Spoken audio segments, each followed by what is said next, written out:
Welcome back to Unlimited Reads. You're with Chris, and thanks for joining me today as I will be comparing both the UK and US covers for the forthcoming Stephen King book called Never Flinch, which is the latest Holly Gibney thriller, which I am really looking forward to. And now that both cover versions are available, I thought it would be fun to share with you my thoughts and impressions and compare both covers. So let's start with the US edition first of all.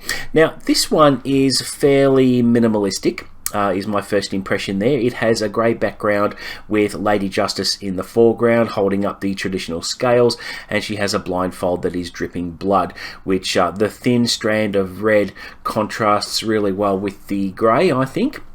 And I think the font that's used for Stephen King's name and the title Never Flinch is very effective. It works really well to contrast against the grey background, and it looks as if it has been painted in black. It's very stark. It gives a very ominous impression of the book cover, and I think it works very well. And even though it's minimalistic and there's not a lot of color saturation, I think it's a really brilliant design for the US cover. I'm really digging it, and yeah, it just looks amazing. And it's amazing how you can have such a subdued color like grey react very well with the black and the thin strand of red. So I think it's very effective, and I really like it. Okay, so let's have a look next at the UK cover, which couldn't be any more different. So now we have Hachette do the release here in Australia and the UK, and they have used the traditional font for the Stephen King name there, which hasn't really changed in quite a few years now, and it's got a tagline, hold your nerve, face your fears, and the title Never Flinch is in a very widely spaced generic font there, which is very effective as well. I think the white text against the green and yellow swirly background works very well.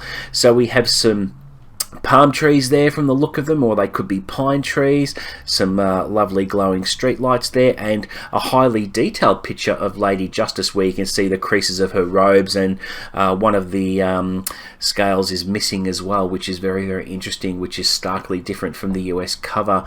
I think the color usage there, how we've got the subtle tangents of green and orangey yellow swirled together or mixed together, is very good. I think the sharpness of the outline of Lady Justice is very effective, and it's just overall very appealing. I think the use of the green there is really nice, and overall I think yeah, it's a really good cover, and both covers are really good. Normally I sway more towards the UK covers.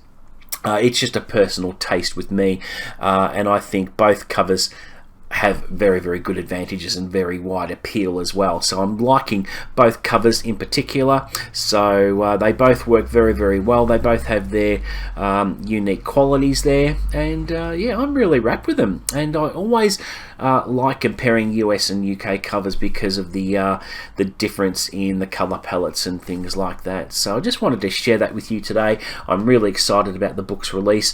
I know a few Stephen King fans weren't looking forward to another Holly Gibney book, but I really like the character, especially in the last one, which was simply called Holly. That was a really good novel, and it really illustrated how Holly has grown since we've known her, and what she comes up with, or how she deals with what she has to in this book is going to be very compelling. I think the book comes out in May, and I'm really looking forward to sinking my teeth in.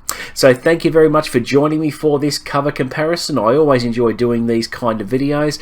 If you like my videos, please consider subscribing and help me get to the 1,000 subscribers mark. But until the next video, guys, happy reading.